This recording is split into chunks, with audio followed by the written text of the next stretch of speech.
Hi guys! For this video, we will explore a feature of Casio ClassWiz calculators that is applicable in solving permutations with identical objects. The topics that will be discussed in this video is also featured in our Book 2 of Learning Mathematics with Casio ClassWiz. We will often use the Shift button and the Inverse button to activate the factorial function.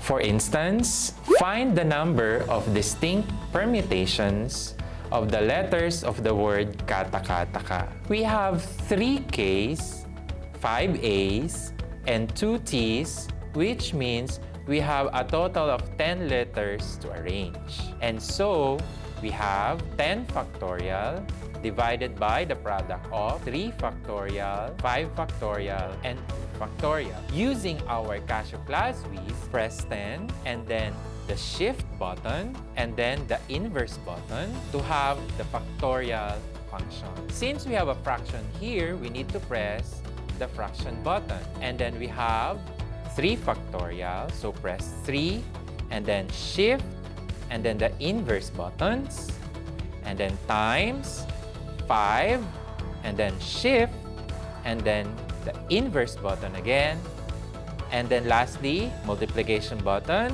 2 and then Shift and then the Inverse button.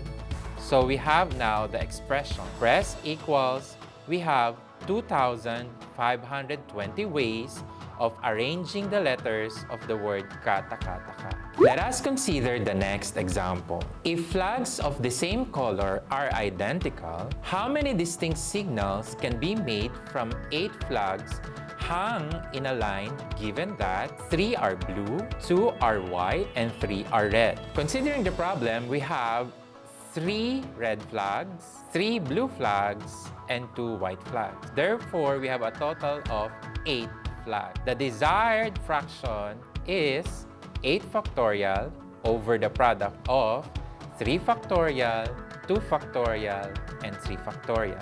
Using our ClassWiz, press 8 and then Shift and then the Inverse button and then the fraction bar and then 3 and then Shift and then the Inverse button. Then we have multiplication and then 2 and then Shift and then the Inverse button and then multiplication button again for the last factorial, which is 3 and then Shift and then the Inverse button. Pressing equals, we have 560 ways of arranging the flag with different signals.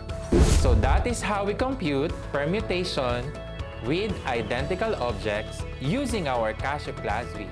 See you! Bye!